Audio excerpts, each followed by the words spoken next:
E é isso aí, rapaziada. Saudações cretáceas. Estamos começando mais um programa Triceratops Show. E hoje o programa está muito especial. Sejam muito bem-vindos. Meu nome é Luiz Terra. Eu sou Eduardo Aleixo e o assunto de hoje é metal. Metal! Yeah! O que o metal representa pra você, Luiz? O metal é a lei. Não, brincadeira. Eu não sou tão fã de metal, a gente sabe. A gente já ao decorrer dos episódios, assim, quem ouve a gente já sacou que metal nunca foi muito nossa especialidade, né? Assim, não é uma coisa até que a gente tem bastante crítica, não é uma coisa que a gente ouve com tanta frequência e tal. Mas faz parte da minha formação, não vou mentir. Metal sempre fez parte da minha formação. Eu fui um jovem headbanger e eu acho que tem a questão do metal e Black Sabbath, né? Não tem como não mencionar, né? A gente já tinha prometido no último programa que ia falar sobre o metal por conta desses últimos acontecimentos. Black Sabbath fez a despedida, né, recentemente, e logo depois, no dia 22 de julho, o maestro Ozzy Osbourne nos deixou, né? E é uma figura icônica, é uma figura que tem uma grande relevância não só no metal, né? Inclusive, é muito comum a gente que tá no meio do rock alternativo ou do rock em geral, né? Que às vezes a pessoa fala, eu não curto metal, mas Black Sabbath é muito bom. E eu acho que o Black Sabbath é isso, cara. Essa exceção à regra de várias coisas, né? Inclusive de lifestyle, né? Os caras duraram muito, né, cara? Impressionante uma banda ter mais 50 anos aí de formação, né? E conseguir estar em vivo aí pra fazer esse show de despedida é um acontecimento, vídeo histórico dos caras com drogas e loucura, né? Então, putz, uma banda, um grande case de sucesso, né? Como a gente viu em alguns prints do LinkedIn. É isso aí, Luiz. Então, vamos parar de falação e vamos já tocar um som, né, Luiz? O que você trouxe do Black Sabbath pra gente aí? A gente trouxe de 1972, do álbum Volume 4, a faixa que fecha o disco, Under the Sun, uma das mais potentes da banda. Ok, então, bora de som. Black Sabbath, Under the Sun, e logo em seguida um som japonês. Uou!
Just believe in yourself, you know you really don't have to pretend.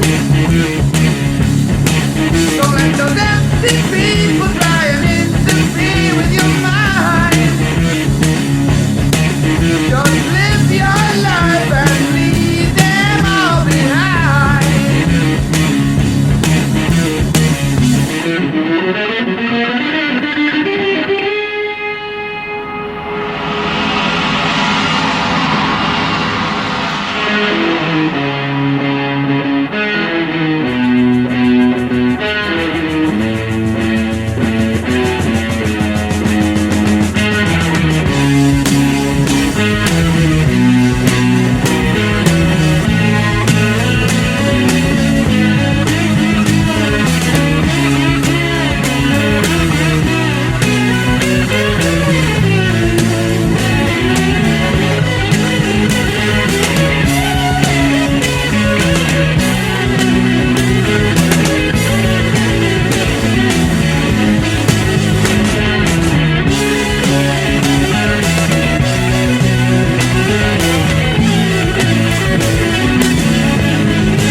E é isso aí, vocês acabaram de ouvir uma bordoada da banda Zenigeva, uma banda japonesa aí muito interessante. E antes a gente ouviu Under the Sun, da banda Black Sabbath. Black Sabbath tem uma história foda, assim. Eu conheci, acho que por volta dos 12, 10 anos, entre 10 e 12 anos, eu não lembro exatamente o ano, mas eu lembro a situação. Foi uma excursão de escola, sabe? Que a gente... Eu não lembro... Me recordo pouca coisa, assim. Eu sou muito ruim de memória, assim. Algumas coisas a gente perde, assim. Eu não lembro pra onde a gente foi, onde a gente tava, qual que foi o contexto dessa excursão, mas eu lembro que era uma excursão da escola. Tinha vários alunos, né? Não só do meu ano e do meu período, mas também gente mais velha, assim, de outros períodos e tal. E eu não lembro pra onde a gente tava indo, mas eu lembro de uma coisa, que eu era um garoto meio... nunca fui muito de muitos amigos, assim, né? Eu era uma pessoa meio outsider, pra não dizer rejeitada pelos meus colegas. Então, tipo, todo mundo meio que se encontrou no busão, né? Todo mundo sentou um do lado do outro nas cadeiras, não tinha ninguém da minha turma pra fazer companhia pra mim na viagem. Daí aconteceu de eu sentar do lado de uma garota, que ela era mais velha, acho que ela devia ter uns 16 anos, eu devia ter uns entre 12 ou 10 anos, e ela, tipo, tinha piercing, sei lá se era piercing ou se era aquelas coisas de pressão, mas ela tinha um visual gótico, assim, sabe? Tipo, cabelão escorrido, toda de preto, maquiagem forte, isso numa excursão que era, tipo, de dia. E ela tava com um fondão de ouvido, cara.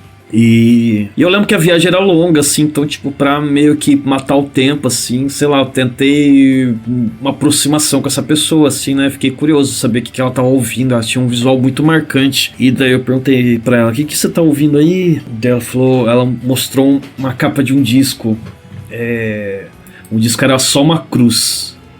Uma cruz amarela. Pensei que era do Racionais, mas não, era um disco chamado Ozman Comets, que é uma coletânea do Ozzy Osbourne, acho que lançada no começo dos anos 2000, 2001, 2002, sei lá. E daí ela perguntou: e aí, você quer ouvir? Eu falei: eu quero, né? Eu já gostava de rock e tal, mas assim, nunca fui muito a fundo, assim, do metal, essas coisas. Eu nunca fui contemporâneo, assim, durante meu período pré-adolescente, assim. Eu comecei a consumir as coisas contemporâneas depois, assim. Nessa época, pra mim, não existia MTV, assim, eu era um cara mais do rock clássico, eu via coisas influenciado pelos meus pais, né? Então era mais rock progressivo, principalmente, e rock clássico, Beatles, The Doors, assim, não me aprofundei tanto no lado obscuro da música, né? E daí eu coloquei o fone de ouvido e, meus amigos, eu nunca mais voltei pro planeta Terra do jeito que eu tava antes.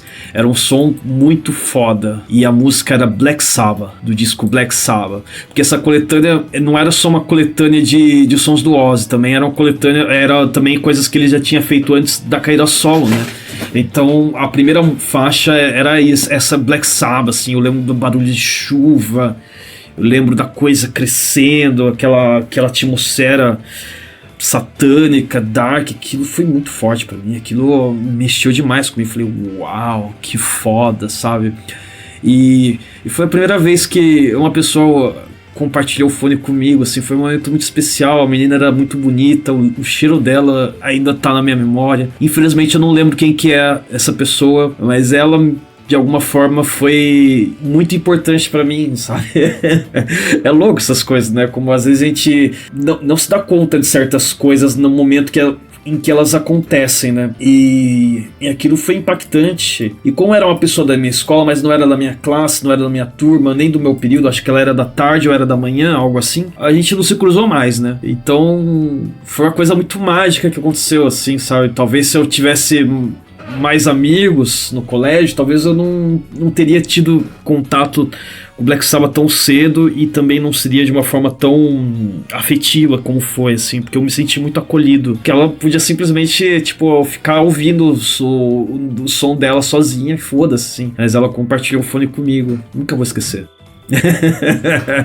Claro, a gentileza sempre faz diferença. Já que a gente tá falando de escola, não sei se o pessoal sabe aí, mas o Luiz e eu, a gente se conhece desde o tempo do ensino médio, né, Luiz? A gente se conheceu curso de teatro da escola, né, Luiz? É verdade, cara. A gente fazia. Você era um ano mais novo, né? Mas sempre curti teu visual na época. Você era cabeludinho, tinha um visual meio Strokes, né? Não era Strokes, não.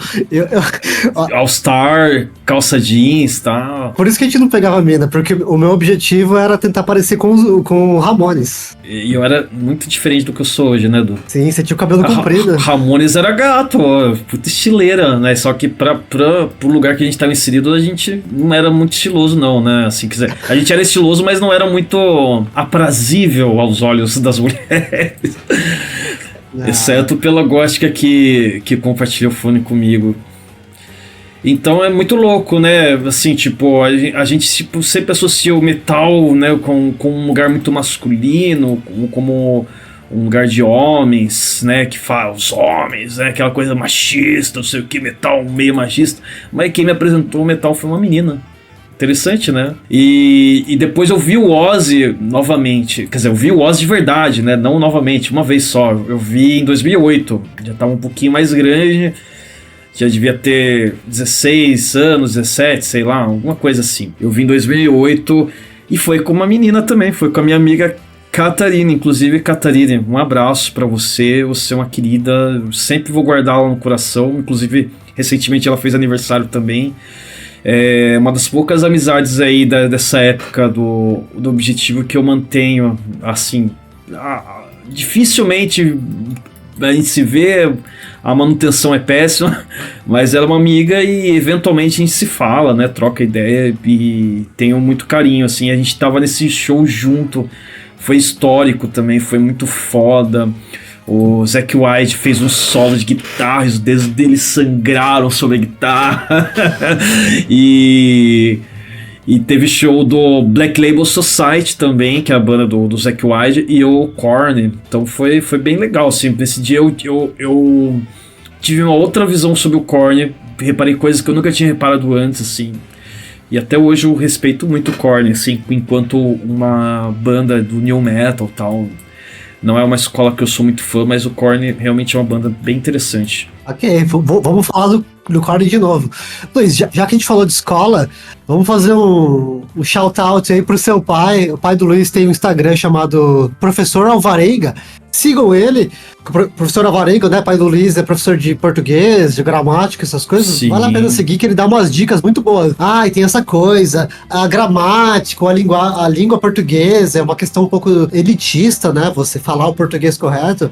Foda-se, ele dá dicas muito boas, eu acho que vale a pena seguir no Instagram. Inclusive vocês que estão nesse período aí de Enem, querem prestar concurso, alguma coisa, ele não só tem conteúdos direcionados para isso, mas também ele dá aulas particulares, presta também alguma assistência nesse sentido, faz correção de texto. Bem lembrado, Du. Obrigado aí por mencionar também. E é isso, né, cara? Muito legal, né? A escola foi um período péssimo pra gente, mas tenho boas memórias, né? Inclusive a amizade do Du é uma dessas memórias aí também. E sobre esse som do Black Sabbath, cara, disco 4, que disco, hein? Que disco, meus amigos. Pra mim é a obra-prima dos caras, pesadíssimo, né? Bem denso, esses riffs bem pra baixo, né? Influenciou não só esse disco, como o Masters of Reality, assim, até hoje são lembrados como discos que deram aquele empurrãozinho pro doom metal, pro sludge, até as bandas de gothic metal, assim, são muito influenciadas por esses dois trabalhos, né? Por esse trabalho inicial do Black Sabbath. E tem umas curiosidades legais sobre o disco 4. Primeiro, uma delas, que eu acho que é a que os fãs mais sabem, assim, que na verdade o disco era pra se chamar Snowblind, né? Que Snowblind é uma música que eles fizeram sobre cocaína e tal. E os caras da gravadora falaram, melhor não ter esse nome, não. Vai pegar mal. Só que era pra ser cocaína, porque na época que eles estavam gravando esse disco, assim, era pó pra todo lado, assim, o tempo todo, assim. É muito engraçado até ver os comentários deles, assim, que eles estavam chafundados no pó, assim. Era o grande motor de inspiração poética deles na época, era cocaína. E é isso, é considerado o disco da cocaína. Enquanto o Master of Reality é considerado o disco da maconha, né? Porque inclusive até começa o disco com o Tony Iommi se engasgando num back, né? Os caras gravaram ele tossindo e meteram na introdução do disco, assim, os caras são retardados. E a outra curiosidade é que esse acho que foi o primeiro disco que chegou no Brasil, né, cara? O primeiro disco que acho que foi lançado por gravadora brasileira, tal, né? Que antigamente muita coisa pra você ter acesso tinha que comprar os importados, tal.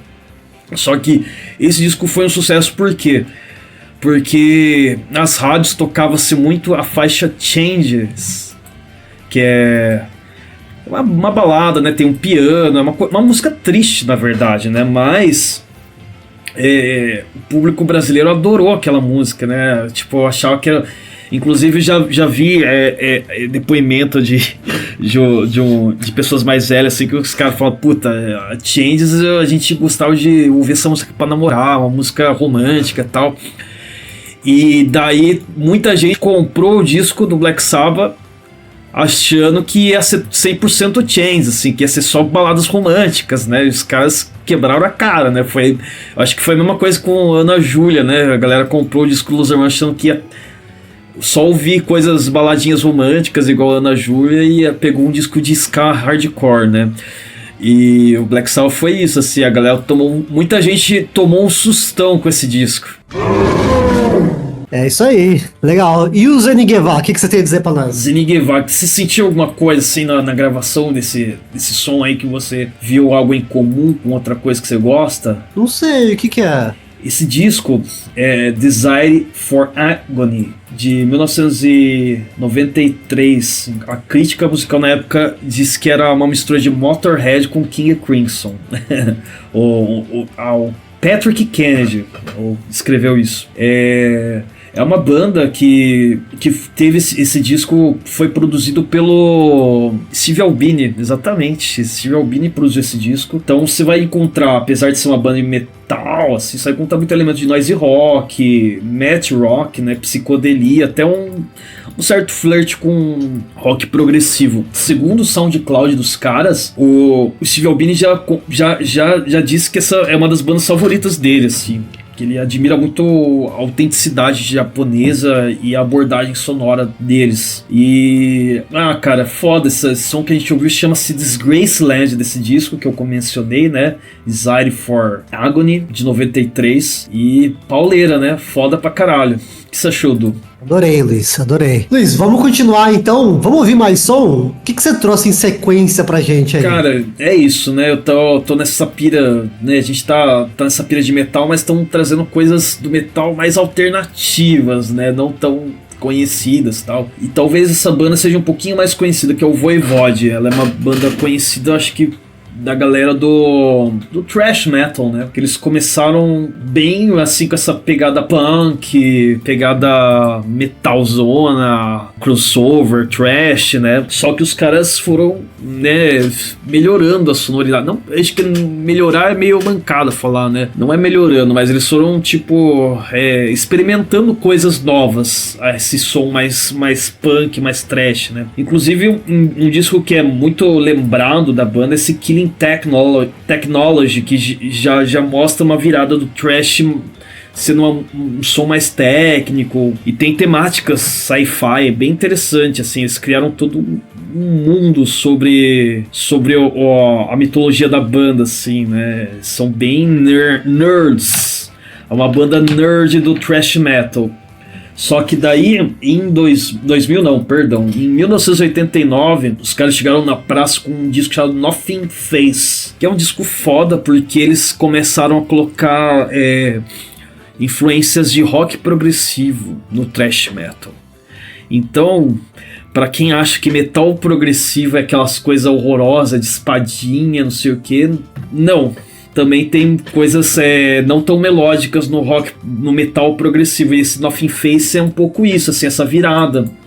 Inclusive, cara, eles fizeram um cover de 21 Century Schizoid Man e também de Astronomy Domini, do Pink Floyd, da primeira fase com o Syd Barrett.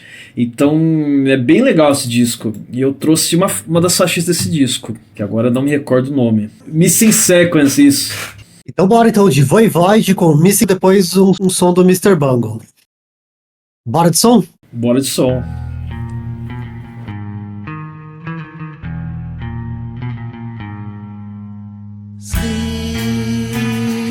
Sleeping sky, winding walk, breezing by, ravaged rock. Now,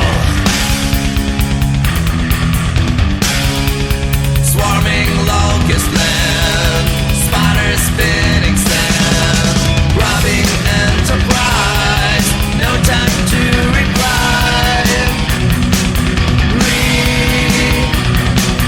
Reply.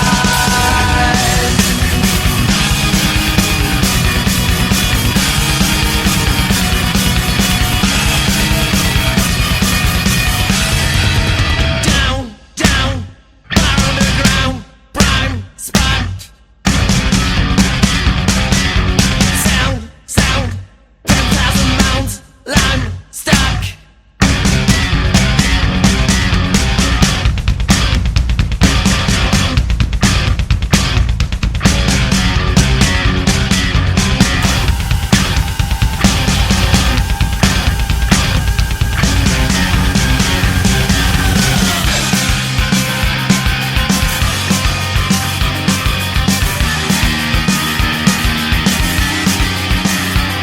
Stupendous, flicking view, tremendous, dancing new, smooth stacks bill.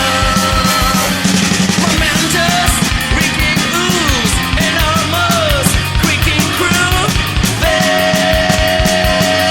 Vaporville. Neural link, dementia. Limbo ink, amnesia.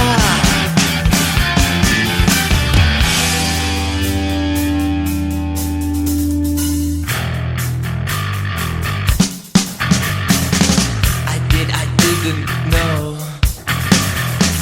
I think I should go. Yo!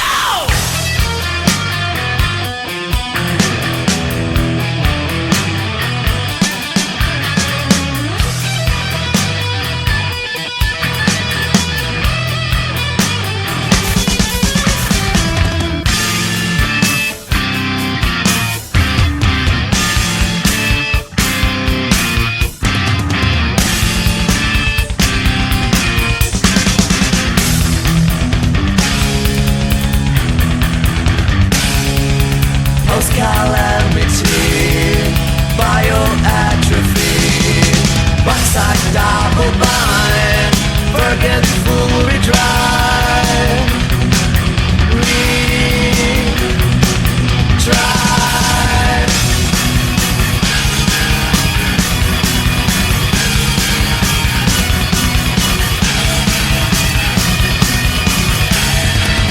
Down, down, on the ground, prime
É isso aí, a gente acabou de ouvir uma porrada aí do Mr. Bangle, a faixa Quotes Unquotes.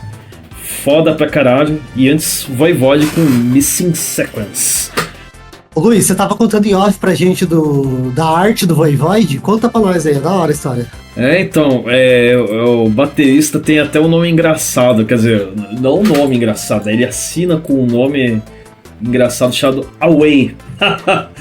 Away, ele é o cara que eu acho que desenvolveu o estilo gráfico da banda, né, que faz as capas. Você vê todas as capas, tem essa brisa tecnológica, muita influência do Giger, eu acho. Essas brisas sci-fi e tal. E ele desenvolveu todo um universo, não só nas capas, mas como na temática das músicas, né? Como eu falei, é uma banda bem nerd de ficção científica, futurismo. E o Voivode é um personagem, né? Também chamado de Korgo, o Exterminador, que é o guardião do planeta Morgoth. Ele chega a criar um universo alternativo na tentativa de salvar a humanidade, mas ao perceber que os humanos repetem seus erros, ele destrói sua própria criação. Então todas as músicas é meio que ambientado nesse lugar, esse Morgoth, esse planeta imaginário aí, bem doideira. E a coisa assim é tão nerd mesmo, assim, o cara foi tão fundo nessas pesquisas. Olha só, tipo, é uma mistura muito louca, assim, né? Porque o personagem é um vampiro tecnodélico pós-apocalíptico.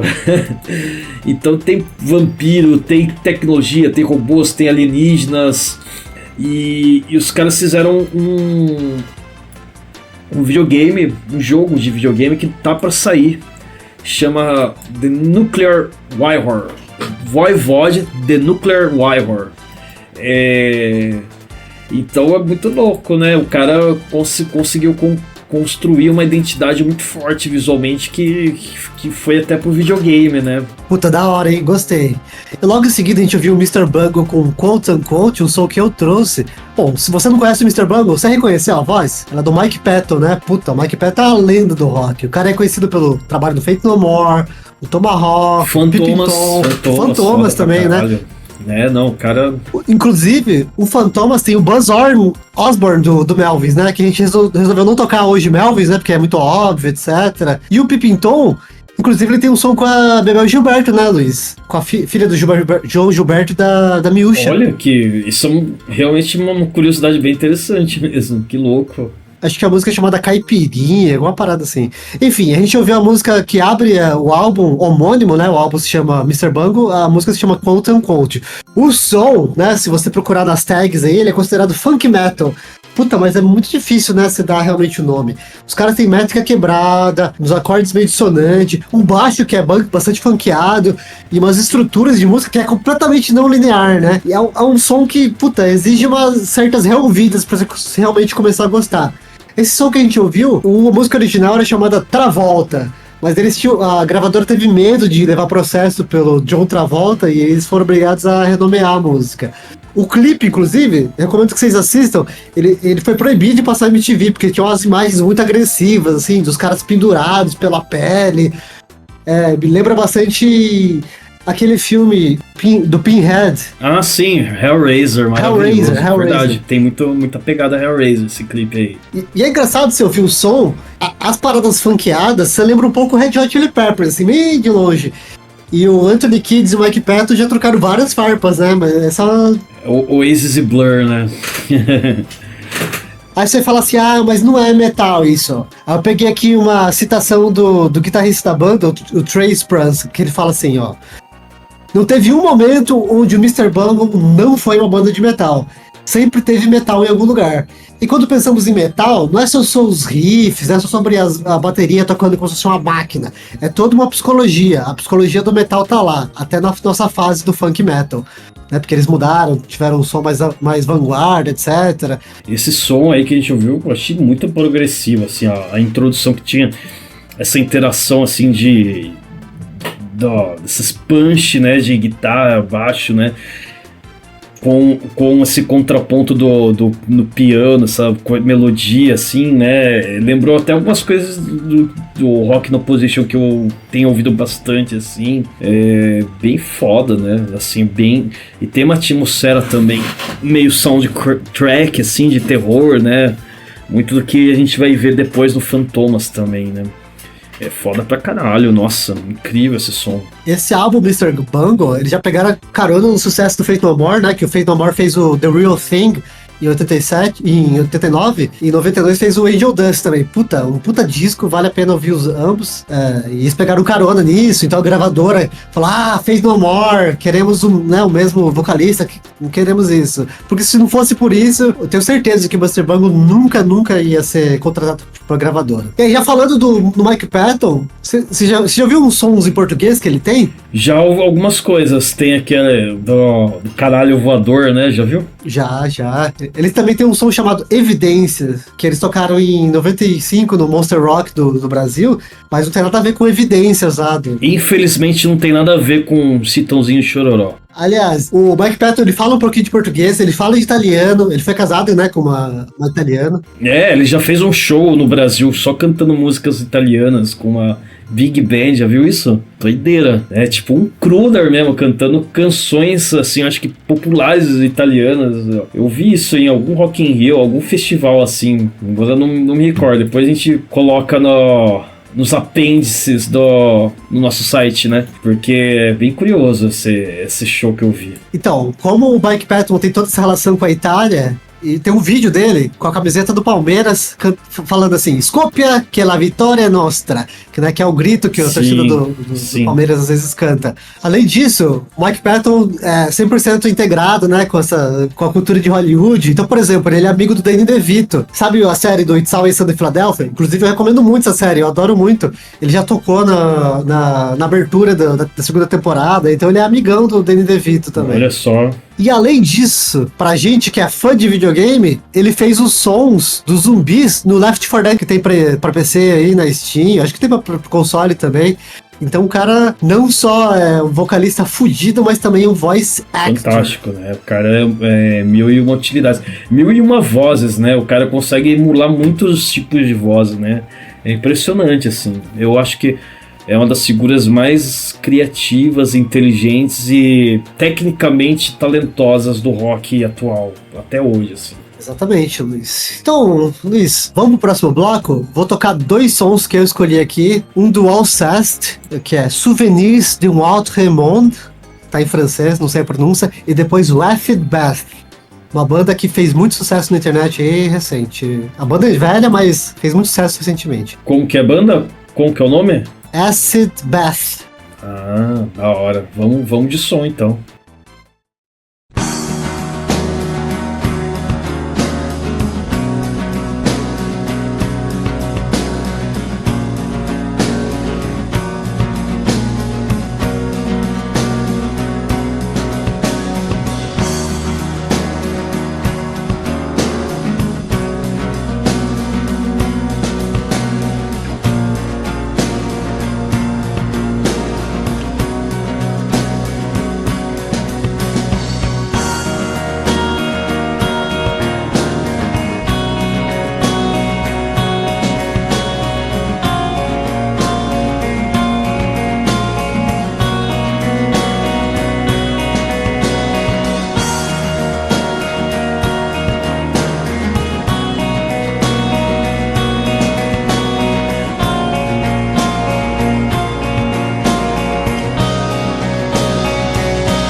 Uau!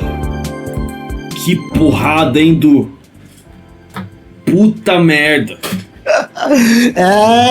Luiz, eu trouxe 2 sons aqui. O primeiro eu trouxe do Alceste, banda francesa. Eu confesso, eu estiquei um pouco a corda aqui do metal, né? Tecnicamente ainda é metal lá. Na verdade, é muito mais shoegaze, post-rock do que metal, mas se você procurar nas tags lá, tá metal, então foda-se. A faixa que a gente ouviu, então, é a faixa que dá título ao álbum, que significa Memórias em Outro Mundo. Puta, é uma canção linda, linda, linda. Ele tem um toque de delicadeza, assim, sabe? De sutileza que só o francês, que é o povo latino, consegue, né? Vamos falar a verdade. Esse álbum aí, da menininha tocando a flauta, eu esqueci o nome, ele é um ótimo, ótimo álbum que deve estar na sua biblioteca. Se você não conhece, ouça. Você precisa ouvir esse álbum. E logo em seguida, a gente ouviu Acid Bath com Cheap Vodka. Cara, o Acid Bath é uma banda interessantíssima. Vai tomar no cu, né? Porra. Você começa pela capa, que ele tem aquele palhaço, né, chamado Pogo, que é uma referência a um assassino em série americano chamado John Wayne Gacy, que ele tinha como alter ego o palhaço. Vai se fuder. Obviamente, essa capa causou muita controvérsia na época, mas também ela chamou muita atenção. Inclusive, essa atenção ela foi muito presente nos anos 10 e anos 10, porque a banda ela foi redescoberta pelos fãs da internet. E teve todo esse following cult, né? Uma banda cult. Por terem problemas com a gravadora, né? Que a gravadora deles é bem escrota. Inclusive, fica um shout-out para um texto do Steve Albini, que ele fala de como lidar com gravadoras. O álbum simplesmente não estava disponível para comprar. Então ele só sobreviveu nessa época aí via hips de MP3, pelo SoulSeek, subindo na internet por aí. Com o TikTok, a banda teve uma segunda renascença, né? Porque o povo viu a capa, e você sabe, né? Hoje em dia a galera ama true crime, essas coisas. Então teve um segundo boom. Vai se fuder, né? Não só falando da arte, mas também o som é um sludge, né? Antes de sequer existir o sludge, poderosíssimo, já de 94 que foi feito. O vocal, ele grita de uma forma suja. Você acha que em 94 não tinha sludge? Ô, louco, eu acho que é uma coisa dos 80, né? Não é? Eu acho que é, hein? Eu acho que não, Eu acho que é. Primeira vez que eu ouvi falar de sludge é por uma banda dos anos 80. Virulence. Não sei, posso estar falando merda. Vê bem. Desculpa, te atrapalhei, né? Foi mal. Se vocês ouvirem esse som, em alguns momentos você lembra um pouco a voz do Ed Vader do Pearl Jam, e as guitarras às vezes lembram um pouco do Nirvana também. Essa bateria aí, cheia de pratos, a guitarra com os power chords, nossa, isso é lindíssimo, né? A verdade é que isso é o sludge metal, né? O tempo e os riffs lentíssimos com vocal de hardcore. Obra-prima e uma presença gráfica que é bem intimidadora, né? Eu acho que isso é uma coisa que me atraiu bastante a desbravar o universo do metal. Eu acho que é a mesma coisa que a galera que vai atrás de filmes podreira, assim, um filme mais extremo, assim, que é justamente essa violência visual, essa coisa do choque, né? Eu acho que é importante, né?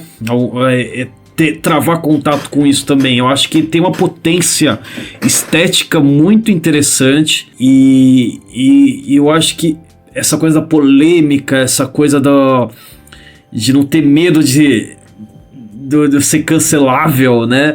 Era uma coisa que me atraía no metal, né? Parecia que era uma coisa, um crime escondido. Você tá ouvindo aqui um som de morte, tá ouvindo aqui um Slayer, nossa senhora, que coisa fora da lei, que coisa enigmática, né? Eu sempre achei isso legal, assim, por exemplo, Cannibal Corpse, né? As letras deles são horríveis, mas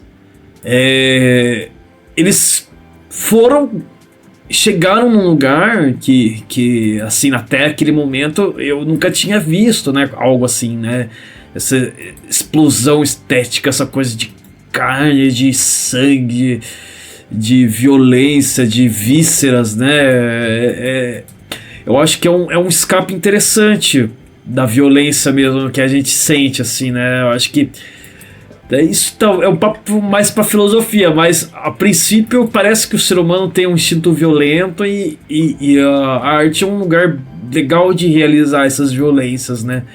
E o metal, ele tem essa proposta, eu acho, algumas vezes, né? Não sei se você concorda comigo. Basicamente, você tá falando que o metal atrai os Jorges. O que é Jorge? Você não lembra daquele meme? É o tipo um programa Casos de Família espanhol, sei lá, argentino. Ah, o Jorge quer ser hardcore, mas sua mãe não Esse mesmo. deixa. Ah, sim. Puta merda. Mas era isso. Quando eu era exatamente o Jorge com a camiseta do Metallica. Eu me identifico muito com o filho do Tony Soprano, sabe? Tipo, você tá ligado? Tony Soprano é um menininho rechonchudo, saudável. Mas você vê lá na parede dele lá, as bandas lá, Marilyn Manson, Zumbi, qualquer Rob Zombie, Zombie White, não sei o que. Só as coisa, né? Aquelas estéticas chocantes. Meu menino é um doce, né? Uma florzinha de pessoa, assim. É um Jorge, né? Eu era assim. Esse era eu. Esse era o Luiz Terra que o Eduardo conheceu no ensino médio, né? Camisetinha do Metallica, né? Nossa, Jump in the Fire, que da hora! Que legal! Matar todo mundo! Você vai lá, o cara não conseguia nem olhar pro seu olho, de tão tímido que era.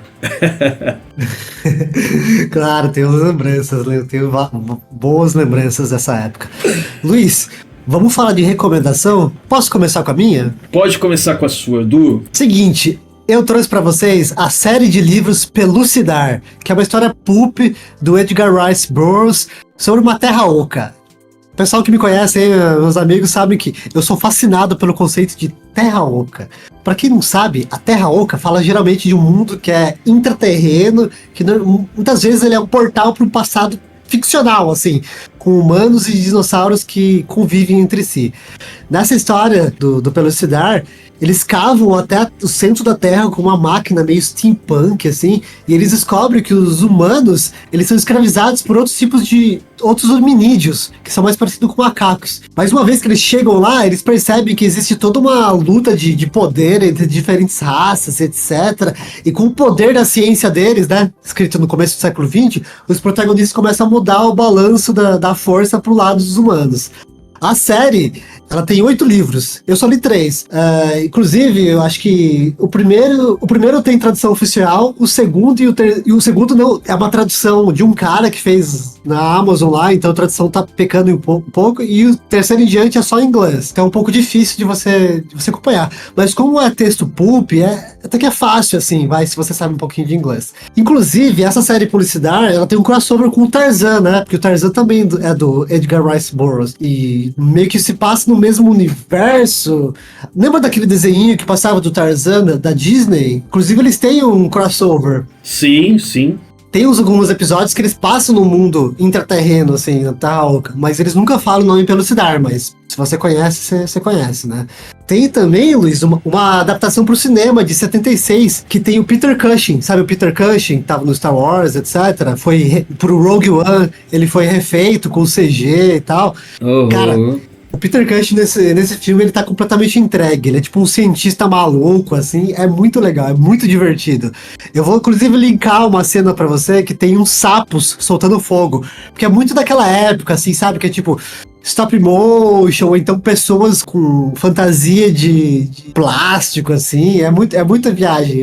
Se você gosta de coisa trash, eu recomendo, assim. É demais. E se você gosta de leitura, eu recomendo o livro, que são 200 páginas, cara. Você lê rapidinho.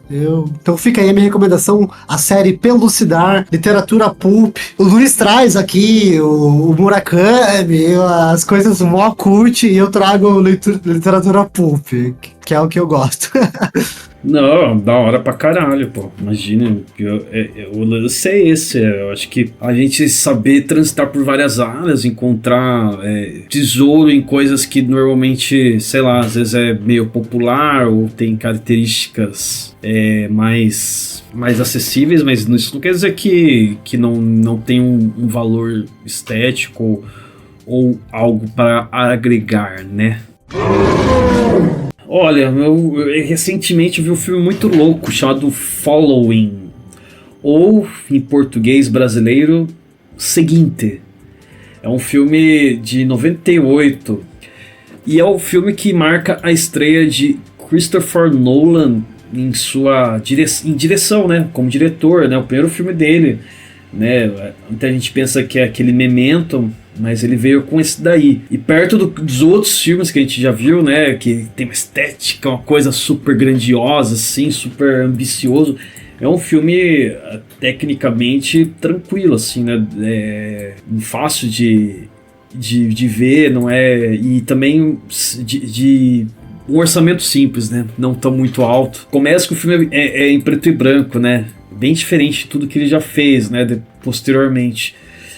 E tem uma pegada meio filme noir, assim, e tal.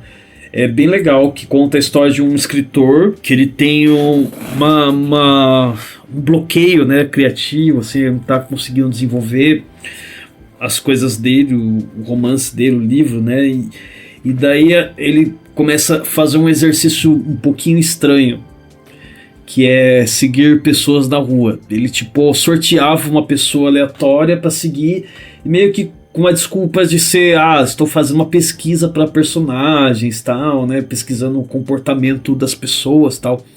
E ele tinha algumas regras que ele fazia, que era só seguir essa pessoa uma vez, não seguir mais de uma, tipo, cada dia escolher uma pessoa diferente.